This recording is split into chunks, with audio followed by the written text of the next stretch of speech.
This is Ocala Talks with Tom Schmidt, bringing stories that are important to our community in and around Ocala. Plus, of course, a splash of sports as well. Now, here's your host, Tom.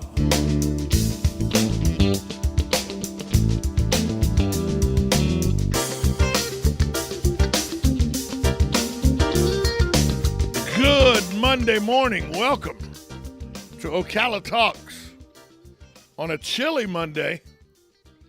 44 degrees when I woke up this morning at the house. Bright, sunny day, not a cloud in the sky, but very chilly. I believe the temperature now in Ocala is 48 degrees.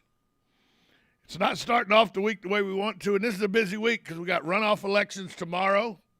We got closing arguments in the Rittenhouse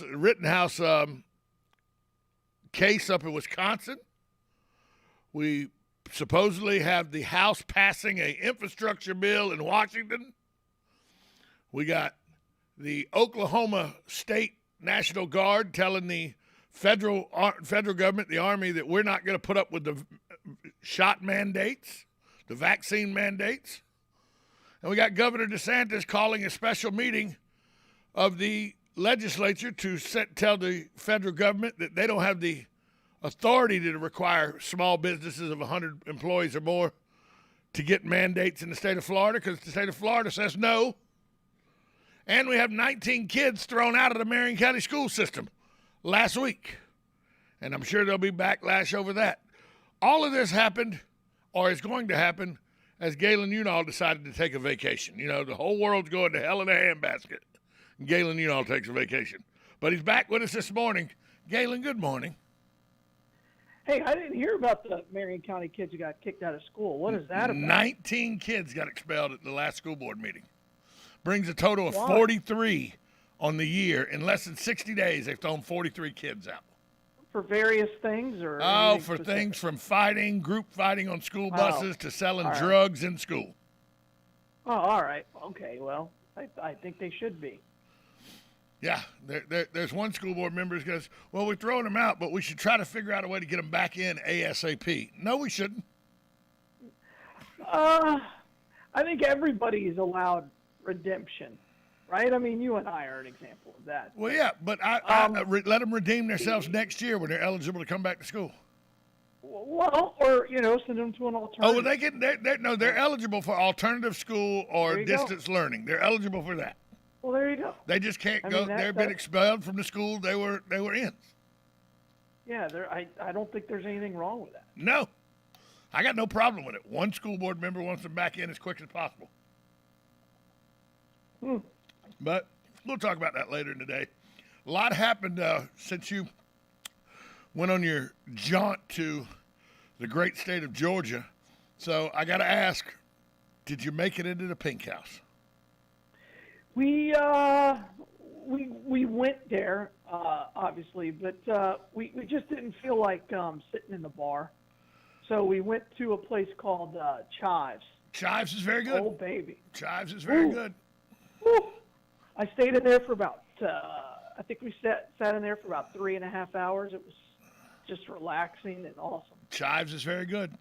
You did, tell me you at least had one cocktail, though, in the basement of the Pink House.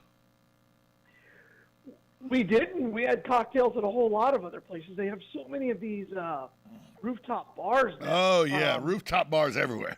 It's just, well, the whole city is dramatically changing with all the construction that's going on, and it's kind of interesting. You've always had this fine line between the homeless, which are always prevalent this time of year, and these really expensive streets. And it's interesting how Savannah just is trying to keep them into one or two squares. So it's you could tell they're battling that. Well, they're right down near Market Street, the big square right down near Market Street with the Andaz Hotel and everything, and all right there. The homeless take that square over. Yeah, and I will tell you, I wasn't impressed by Vinnie Van Gogh's. You didn't like Vinnie Van Gogh's, huh? Unimpressed. Huh. I'm shocked by that. There's an ice cream place right next to it that had gelato that was outstanding. But It is right next yeah, door. Vinny Van Gogh. So Vinny you Van Gogh goes, what'd you have, a slice? yeah, 2 slices. I've had a slice. So that's disappointing. It's usually spot on. Well, I mean, I could see the appeal. I mean, boy, the place is packed. But yeah, it just wasn't very good. Oh, well, Of all the other places to eat, that's not where I would go. How about that? Okay. I don't feel the need to go back there again.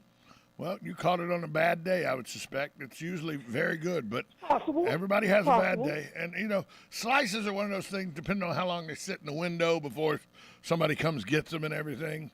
They could be terrible. So You don't have to apologize for it. I mean, obviously, everybody else around us seemed to be happy with it. It's just not that great. how do you like the Market Street experience of that whole little area there? Well, yeah. I mean, I had been there several times. It's kind of a cool place just to walk around. My wife just compares it to St. Augustine, right? Well, So, but they have the live bands out on the patios there and everything. It's pretty. yeah, they didn't have them when we were there, but we were there during the weekday, and I heard during the weeknight they have them all the time. So, Yeah. no, it was good. It's an awesome experience. It really is, and the whole thing with the rooftop bars nowadays, the rooftop establishments where you could sit and look out over the river and watch the sunset and everything, really amazing.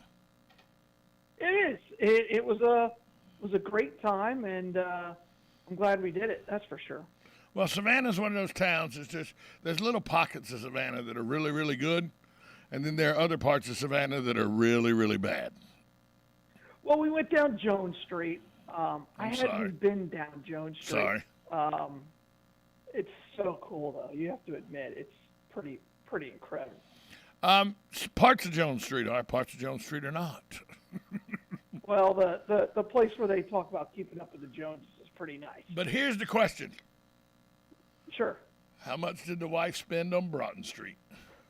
Well, yeah. We went to. I had no idea. My boys liked Lululemon and Vineyard Vines.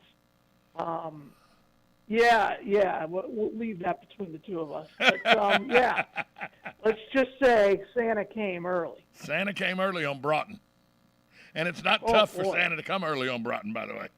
No, it's easy for Santa to show up on Broughton. Yeah, he could just stop by there and do a lot of his shopping there. That's for sure. One of my favorite places. It was fun though. One of my favorite places on Broughton is not something that's it is expensive, but it's not clothing or anything like that. There's a honey store that has mead, wine, and different things like that right there on Broughton. Yep. Where you can go in and you can get the there. mead tasting and everything. Yep. Oh. I end up going in there and I come out with like 6 boxes of wine and stuff. It's ridiculous. I'm with you. We checked that place out. I love honey. I'm a honey aficionado. Well, then you had the right place right there on Broughton then. Sure. Yeah. It was good. No, I mean, Broughton was nice, and then we finished our trip up in Belmont near Charlotte, and that was cool as well. Oh, good. Yeah, it was just a good trip. Really good trip. So you just were in Savannah for a day and a half or so, and then you continued on up into North Carolina. Well, yeah, kind of like 2 nights. Oh, good. And then we spent 2 nights in Charlotte for the wedding. Good. It was good. Charlotte's a good town too. We were outside of Charlotte. We were in Belmont. Yeah, it was. I hadn't been to Belmont before. It's a nice little bedroom community. There's a lot of those around Charlotte. Concord, where the racing world lives, is in Concord, North Carolina. Well, the NASCAR racing world. Pretty much all the most of the shops are right there in Concord, in Charlotte, right outside of Charlotte. So it is. Oh, look! By the way, as we're speaking, life flight taking off from the airport. Yeah, we supply that. We supply that helicopter with blood. Well, they just took off from the airport here. There you go. So probably refueling or something, I would guess. Area. We'll talk about that next. You're listening to Ocala Talks on 1370 AM, 96.3 FM. This is WOCA, The Source. You know what you want to do in retirement, but do you know how to get there? Tune in to Coasting into Retirement with Gary Marriage of Nature Coast Financial Advisors, Sunday mornings at 8 to get answers to your retirement planning questions. Plan today so you can do the things you've always dreamt about doing in retirement. Listen Sunday mornings at 8 to Coasting into Retirement with Gary Marriage of Nature Coast Financial Advisors. Our firm offers insurance services. Are you or your loved one being released from a hospital and wondering how you'll manage? Inform your physician that you want to go to Palm Garden of Ocala at 2700 South